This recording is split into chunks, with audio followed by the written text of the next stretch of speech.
of the keys in this idea of connection is as you walk away from this session, when you think about how are you going to get people engaged and excited, it's going to be less about kind of what you're saying, how excited you're getting. That's going to be important. But where you need to connect is what does it mean for them?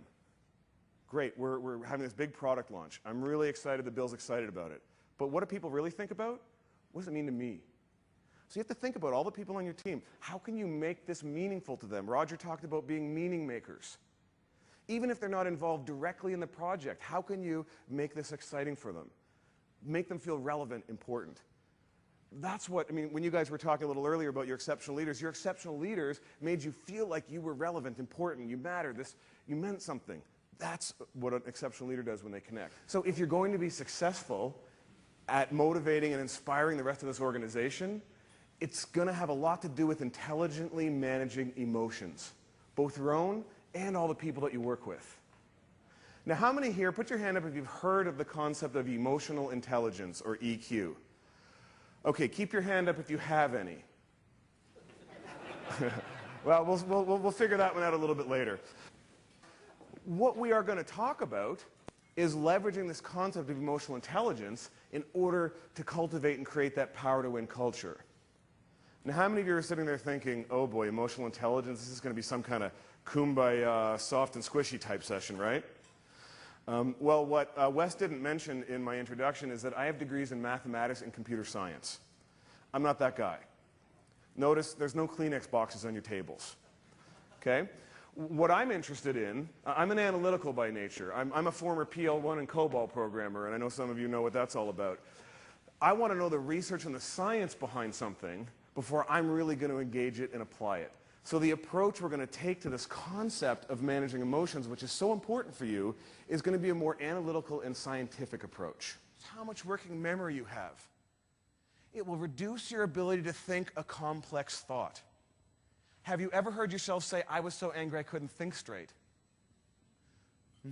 Have you ever had that difficult conversation with a partner or spouse and 20 minutes later thought of all the good comebacks?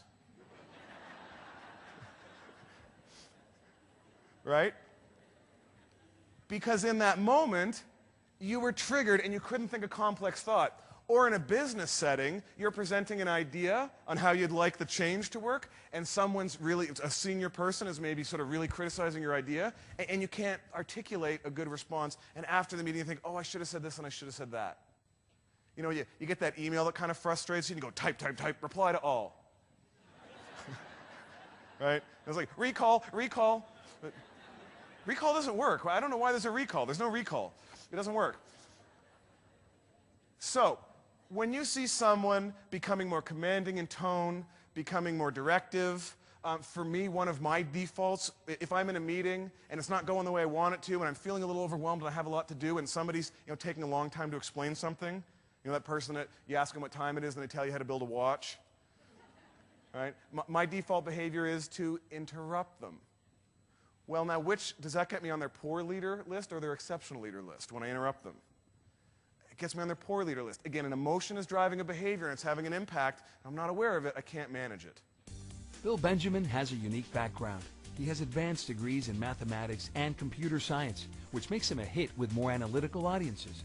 And he has over 20 years of business and sales experience. As a leader in the technology industry, he grew his company from $2 million in sales to over $75 million.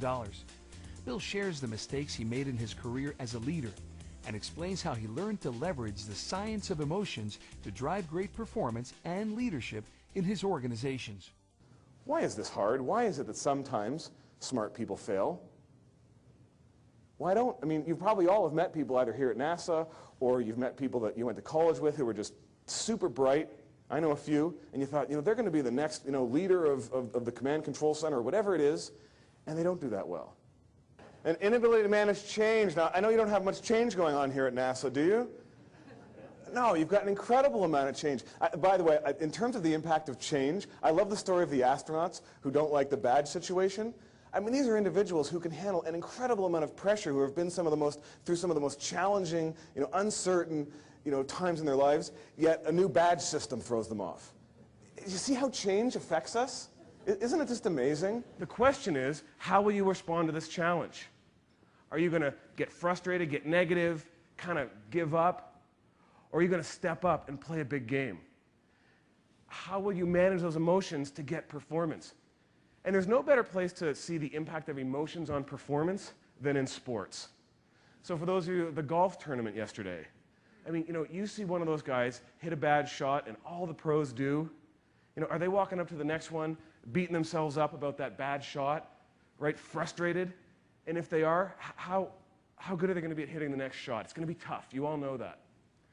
Now, my company, IHHP, in addition to working with sales teams like yourselves, we work with executives of Fortune 500 companies, the U.S. Navy, the U.S. Army. We also work with elite and Olympic athletes. And we've been to the last 4 Olympic Games.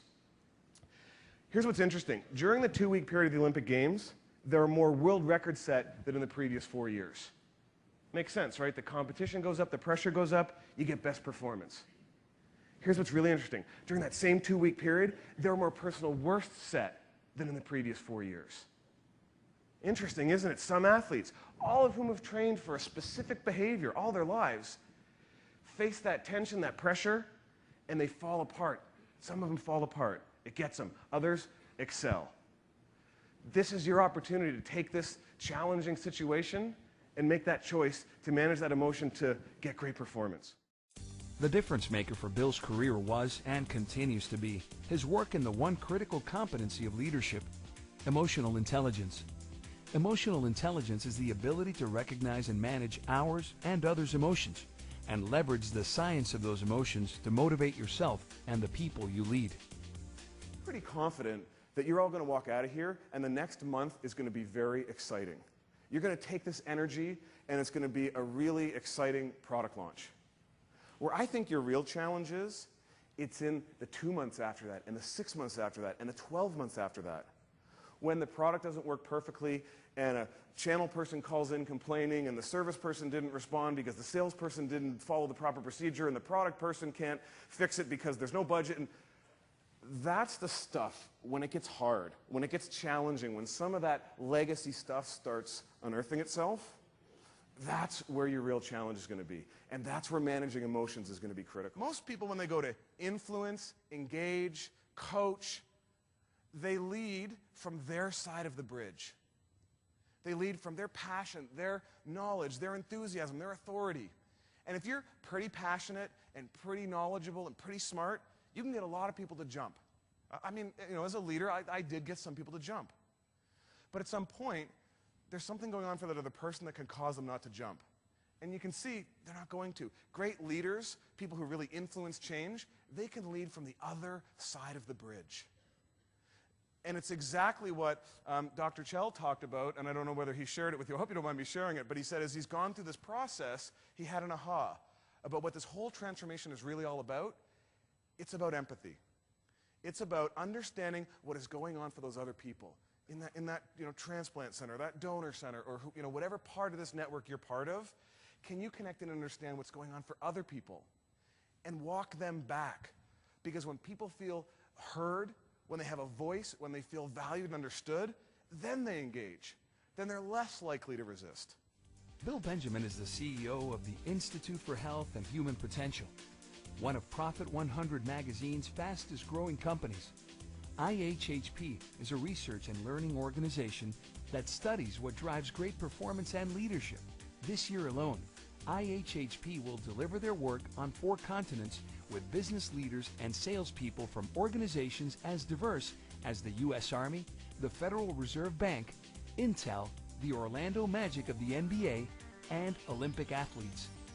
Bill will educate your leaders and help your people increase performance by providing them with techniques they can use to coach and inspire others. There's really 2 things there in terms of emotional management, isn't there? There's my own ability to allow the people on my team and my peers and even my boss to come at me with things that may come across as unskillful, they may feel like a put down or a letdown, but allow that emotion to exist and not jump and react like I used to when I felt criticized. The other side of it is, can I as a leader speak my truth? Can I step in when it's hard? I know one of the biggest problems I had when I was first a leader was dealing with employee performance issues. right? There'd be an issue, there'd be someone to have to address. I'd tell them I'm going to go into that meeting and really hold their feet to the fire. I'm going to be skillful and tough but fair. And I'd come out of the meeting, I'd think, I'm not sure I really got across, that there was really an issue there. I kind of let up partway through.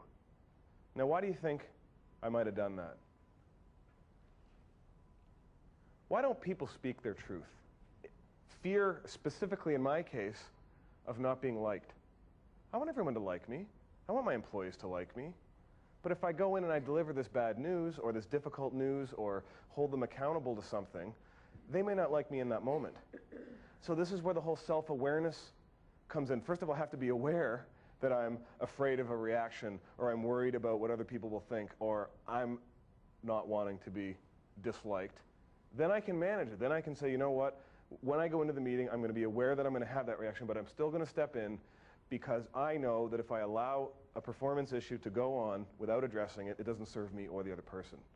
But I've got to manage my emotions first. Bill customizes his presentations for each client and uses personal examples that draw from his background in mathematics as well as his career as a leader, providing him with a unique insight into performance and the science of leadership that deeply resonates with audiences around the world. I thought he was great. He did a wonderful job of communicating the information. He was funny. He brought in a lot of personal anecdotes that showed us that he has the same struggles that we have, and there was sort of an empathy that I think flowed from him into the audience, and I think that really helps people. As opposed to the expert saying, I've done this, and everybody kind of thinking, oh, gee, I don't know if I can do that. I think a lot of people left here confident that they can change their lives too. Bill consistently receives the highest feedback wherever he presents. What made Bill's session exceptional was the way he connected emotional intelligence to the warrior mentality of the Air National Guard. Our work is war and combat, dealing with natural disasters and homeland security. We learn techniques to improve our ability to deal with tense and stressful conditions. In a couple of challenging situations after the session, my squadron immediately put the techniques to use. Major John Hutter, Air National Guard. Your sessions were thought-provoking and a real highlight of my week. I always appreciate seeing someone of great talent in action. Your content, your delivery, your energy. It was a great boost to the conference. Your sessions were a home run. Maria Slowinski, General Reinsurance Corporation. Bill has inspired international audiences with the following presentations: Leadership 2.0, The Science of Great Leadership; High Performance Sales, What Makes a Successful Salesperson; The 3 Conversations of Leadership, How Leaders Drive Results by Having the Conversations That Matter. We've been conditioned to think that that's what a leader does. A leader solves problems. I thought the same thing. What I came to realize is that my job is actually to help others solve problems. Because you all know what happens when they come up with the idea. They're more committed to it. It's their idea. Then, by the way, they've started to learn how to solve problems, and they don't keep coming to you. Then you have more time. Remember, this is all about saving time, not taking more time. If you just take a moment to say, and this is the question, this is it, it's a really hard one to ask, what do you think we should do? Simple, hard. Simple and hard. What do you think we should do? It just happened to me the other day. I've been practicing this stuff for 10 years. And just the other day, I'm sitting at lunch with someone, and she's an employee, and she's having a challenge with something. I'm like, okay, what do you think we should do? Like, I'm literally like, it's right there. Like, I got to go there because I got to solve it. I want to help. I want to feel good. I think this is what I'm supposed to do. Bill Benjamin leaves audiences with 2 things: inspiration to improve their own performance and leadership skills, and strategies they can apply to get it done both at work and at home. Bill is consistently asked for return engagements by the companies and associations he presents to. To ensure the success of your next event, call the Bureau who sent you this video to secure a date in Bill's calendar.